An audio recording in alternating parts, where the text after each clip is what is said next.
समय जो है वो बहुत बलवान है। एक बहुत सुंदर सी मैंने कुछ दिन पहले एक बहुत सुंदर सी एक मैंने भजन सुनी थी कि समय बड़ा बलवान रे। और ये बहुत ट्रू है कि समय जो है, समय के पहिया से चाहे कितने से बलशाली व्यक्ति क्यों ना हो, वो भी समय के काल के पहिए से नहीं बच पाया है।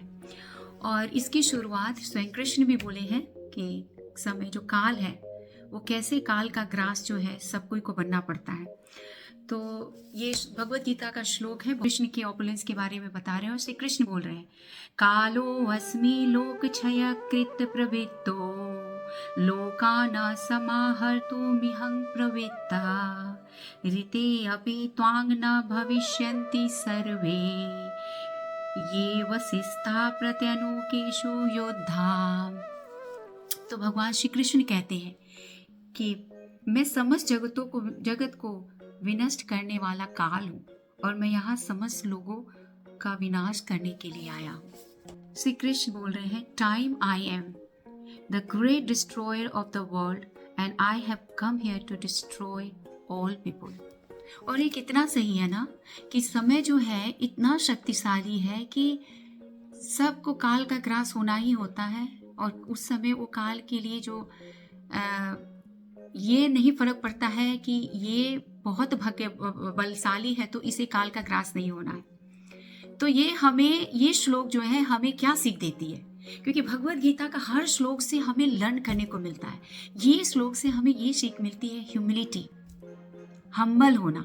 अगर किसी को भगवान ने बहुत ऐश्वर्य दिया है, बहुत सुख दी, बहुत ऑपुलेंस पावर दिया है, तो उस इंसान में ह्यूमिलिटी और आनी चाहिए, क्योंकि ये सब जो है भगवान ने दिया है, परमार्थ के लिए दिया है, भगवान की सेवा के लिए दिया है, ना कि अपना गुरूर बढ़ाने के लिए दिया है।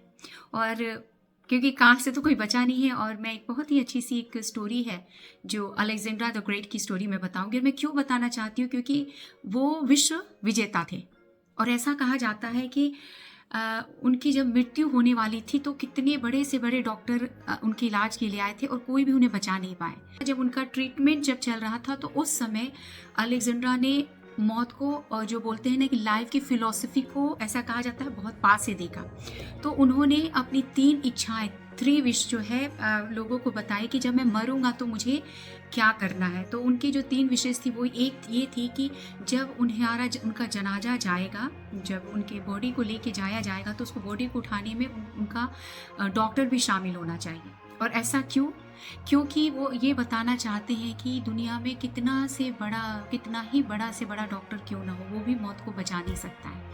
और दूसरा उन्होंने बताया था कि जब उनकी जो बॉडी निकल के जाएगी तो रास्ते में जो खजाने जो उन्होंने कॉन्कर किए, जगह जगह से उन्होंने कितने खजाना इकट्ठा किए, वो खजाने को पूरा स्कैटर करते हुए जाना है। कि वो ये दिखाता है कि चाहे कुछ भी हो जाए, कितना भी हम कॉन्कर कर ले, लेकिन सारी चीज़ें जो है यहीं पे छूट जाने वाली है। और तीसरा उन्होंने बोला था कि उनके कफिन से दोनों हाथ बाहर निकाल के रखने के लिए, वो रिप्रेजेंट करता है कि हम यहाँ खाली हाथ से आए हैं और खाली हाथ ही जाएंगे। अलेक्जेंड्रा द ग्रेट, जिन्होंने वर्ल्ड को कॉन्कर किया लेकिन काल को कॉन्कर नहीं कर पाए, अपने घर से दूर एक पेनफुल डेथ हुआ उनका।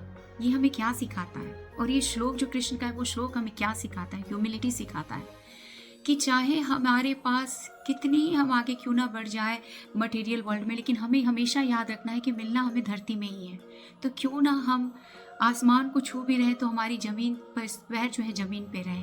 तो ये बहुत अच्छी सीख है और इस सीख को हमें हमेशा याद रखना है। ऑन दैट नोट मैं आप लोगों से विदा लूँगी। ये याद रखिए कि काल जो है समय से बड़ा बलवान है, हमें ये सिखाता है कि कैसे हमें हम्बल रहना है। ऑन दैट नोट मैं विदा लेना चाहूँगी। हरे कृष्णा, राधे राधे।